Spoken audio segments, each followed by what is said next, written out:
0 cars in the top 5 of the championship standings, not one. For the winningest organization in modern NASCAR history, that number should be impossible. But right now, it's reality. And this week, one of the sport's most outspoken drivers looked at that stat sheet and basically said what everybody in the garage has been thinking. Hendrick Motorsports is not okay. Here's where things stand. Hendrick Motorsports. 4 full-time cars, generational resume, more championships than almost anyone in the sport, currently has 0 drivers sitting inside the top 5 of the point standings. Chase Elliott is the best of the bunch at P6 with a couple of wins on his card. Kyle Larson, the reigning champion, is down at P8. William Byron, the defending regular season points leader type of talent, is sitting at P12. And Alex Bowman is all the way down at P29 after missing multiple races with vertigo. On top of that, Larson, one of the most talented drivers on the grid, hasn't won a points race since May of last year. At Indianapolis, he had the speed to win and then blew a left rear tire and was forced to park it early. Denny Hamlin looked at all of this on his podcast and did not hold back. To understand why this stings so much, you have to understand what Hendrick Motorsports is supposed to be. This isn't just any organization scraping for a good finish. This is the team of Jeff Gordon, the team of Jimmy Johnson's 7 titles, the benchmark every other shop in a garage measures itself against. When Hendrick struggles, it's not a footnote. It's a genuine shift in the balance of power in NASCAR. Hamlin made a comparison that lands hard if you know your NASCAR history. He pointed to Stewart-Haas Racing in their final competitive season, a proud organization getting picked apart in the media before it eventually folded entirely. And his point wasn't that Hendrick is heading toward that same fate. His point was that the tone around the team is starting to sound familiar. The criticism, the confusion, the what happened to this program energy, that's the air Hendrick is breathing right now, and for a team with this much history, that alone is a wake-up call. Then there's the Larson tire situation at Indianapolis, which Hamlin was not willing to chalk up to bad luck. According to him, a left rear blowout almost never just happens. It's usually a setup decision. Tire pressure run too low, the car pushed too hard on the air, or too much load stacked onto that corner. In other words, in Hamlin's eyes, that wasn't misfortune. That was a team finding the edge of what the car could handle and going past it. Add it all up, and you got a proud franchise with speed in the car, but cracks everywhere else. Strategy, execution, and now reputation. So let's break down what's actually happening here, because bad season doesn't fully explain it. First, this is not a speed problem. Hamlin himself admitted that. Hendrick cars are fast. Larson has shown week after week he can run inside the top 5.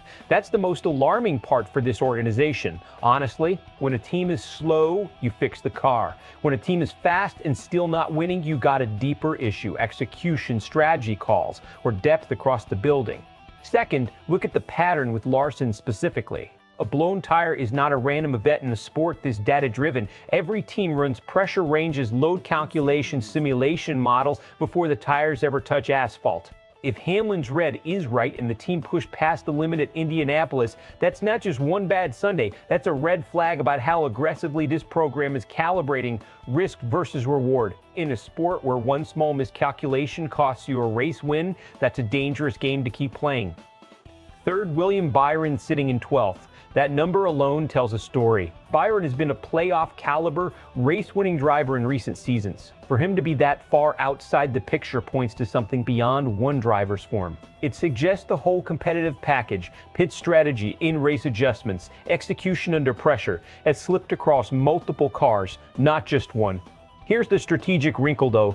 Under the current playoff format, none of this may matter as much as it should. Elliott, Larson, and Byron are all likely to make the field on points or a win, meaning Hendrick could stumble into the postseason without actually fixing the underlying problem. That's the risk. A flawed team can still back into the playoffs and then get exposed the moment the format tightens and mistakes become fatal instead of just costly. Is that smart or dangerous? It's dangerous. Making the playoffs papers over a problem, it doesn't solve it. And if Hendrick rolls into the postseason with the same execution issues, the ceiling on this team is a first-round exit, not a championship run. You can already feel the split in the fan base. One side is defending the brand, pointing out that Hendrick still has speed, still has talent, and that a rough summer doesn't erase decades of dominance. They'll tell you every great team goes through a valley. The other side is far less patient. For them, we still have speed isn't good enough anymore. They want wins, not moral victories. And when a legacy team starts trading title contention for "at least we made the playoffs," that's exactly the kind of comment that lights up group chats and comment sections across the sport. And when a name as respected as Denny Hamlin publicly compares your program's trajectory, even loosely, to a team that no longer exists, that's not a throwaway line. That's the kind of soundbite that gets replayed all season long. So where does this go from here? Two roads.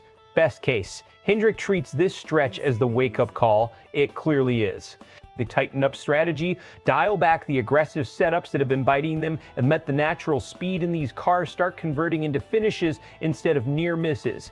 Elliott, Larson, and Byron all lock into the playoffs, catch a rhythm at the right time, and Hendrick makes a real run in the postseason when it matters most. Worst case, nothing changes. The same strategic mistakes keep costing them stage points and race wins. They limp into the playoffs on points alone, get exposed in the first elimination round by a team that's been sharper all year. And Hendrick Motorsports closes out 2026 with its worst championship result in program memory, a season that started with speed and ended with nothing to show for it. So here's the real question. Is Hendrick Motorsports in the middle of a temporary slump, or are we watching the start of a genuine decline for one of NASCAR's flagship programs? Drop your take in the comments. Are you buying the "it's just a rough patch" explanation, or do you think this team has bigger problems than anyone in that shop wants to admit? If you want breakdowns like this delivered before anyone else covers them, make sure you're subscribed to SportsWire USA, because this Hendrick story is far from over.